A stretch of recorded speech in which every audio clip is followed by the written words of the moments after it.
I'm at your bedroom window, part 2 and 3.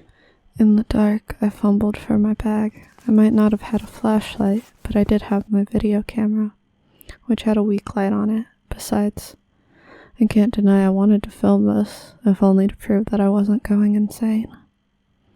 Finding it, I turned it on, casting a dim light over the room. Even with this light, the shadows still consumed the edges of my vision, making me jump at every perceived motion I caught in the corner of my eye. Shaking, I forced myself to focus on the camera.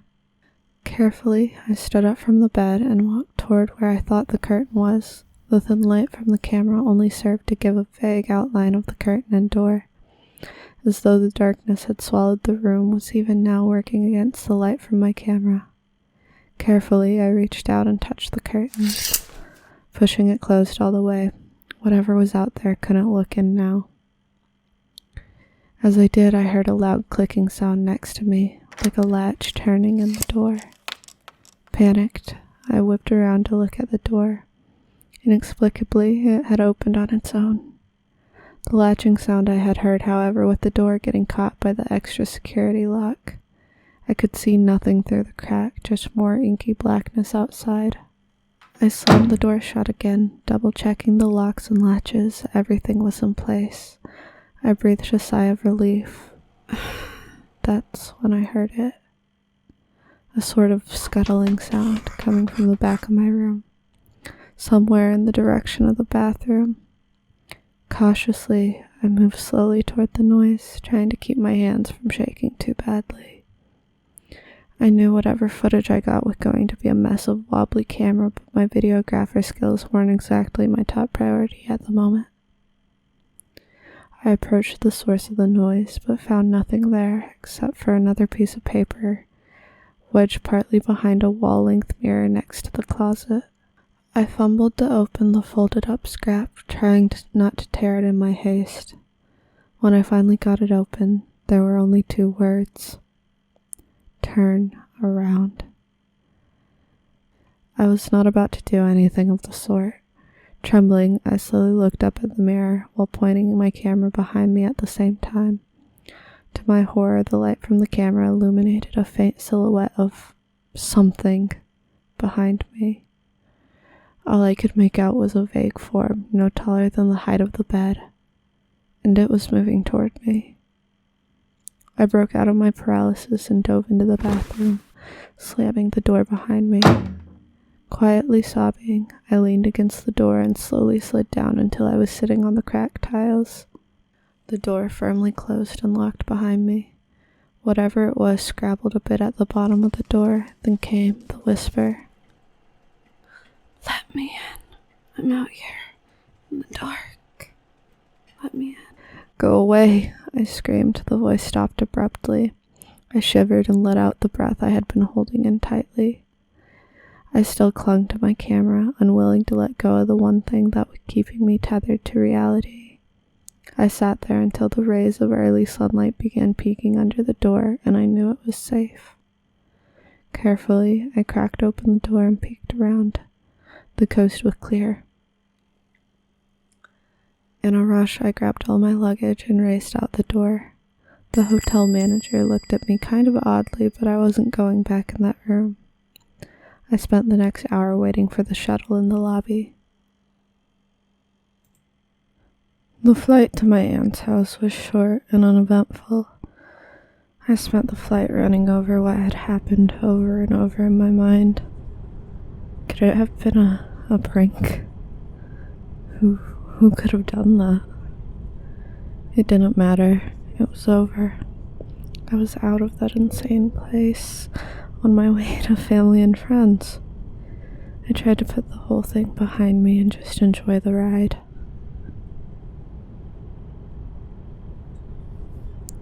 I've always loved flying. Watching the world fall away behind me is one of the most incredible feelings. The patterns beneath you, the rivers and ponds and winding roads spotted here and there with cottony clouds, shadowing the land. This time, however, I just couldn't enjoy the scenery. I was too on edge from the previous night's events. The plane finally landed and I just about ran to meet my aunt and cousins. Finally, I could start my vacation and get back to a normal state of mind. I hugged my aunt and my little cousins so tight just to be sure they were real. We all laughed and packed up the car with my luggage to head home. I didn't tell them about the motel. That night, my aunt made my favorite, pan-seared salmon, dripping with lemon and butter. Since she lives so close to the beach, it was fresh from that day's catch. I don't think I've ever had anything so sweet and fresh. Sitting here with my family, I could almost laugh off the events of the night before. Almost. Silence descended upon the house as night fell upon us, bringing with it a thick fog. The little cousins toddled off to bed, yawning and rubbing their eyes. My aunt and I sat quietly in the living room, her reading, me silently recalling the night before, over and over. Finally, exhausted, I got up and announced that I was heading to bed early. A bit surprised, my aunt wished me good night, and I headed to my room to collapse. Once alone, however, I felt unease creep in around me. The only lamp in the room with the bright overhead, too bright to sleep with, and with the fog as thick as it was, no light came in from outside. As if that weren't unsettling enough, at the foot of my bed was a large window, and there was no curtain, only a Venetian blind.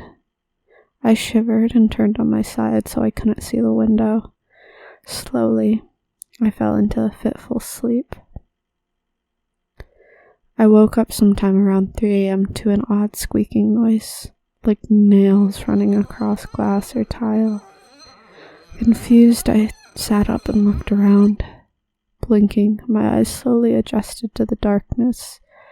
Still, I could see nothing that could be making a noise. In fact, it seemed to be coming from somewhere outside.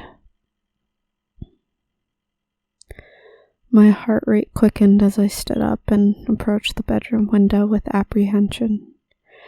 With shaking fingers, I reached out to pull open the blinds.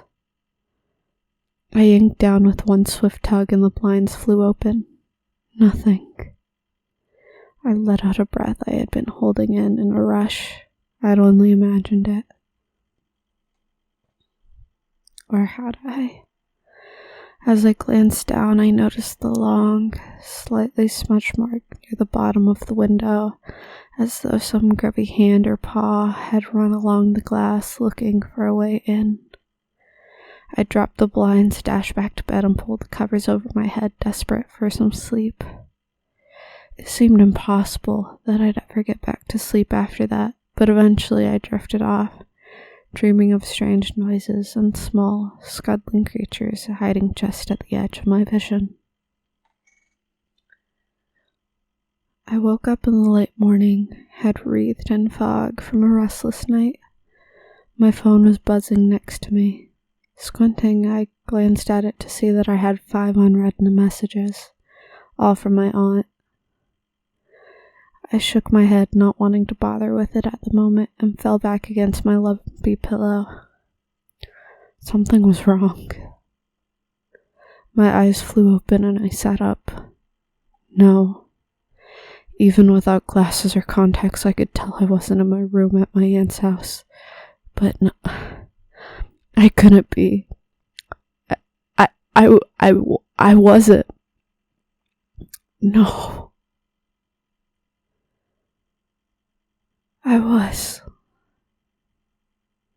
I was back in the motel room from the night before.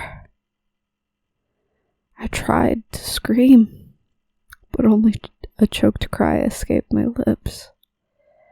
I looked back at my phone. Every message from my aunt was some variation of "Where are you?" Still in my pajamas, I ran to the door, threw it open, and dashed to the office. In a panic, I ran in and immediately started begging the manager for help.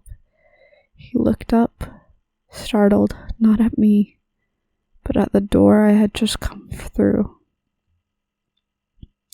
That door again. I thought I fixed the damn thing. Without a single glance at me, he walked over and shoved the door closed, giving it an extra push with his shoulder. He hadn't even seen me.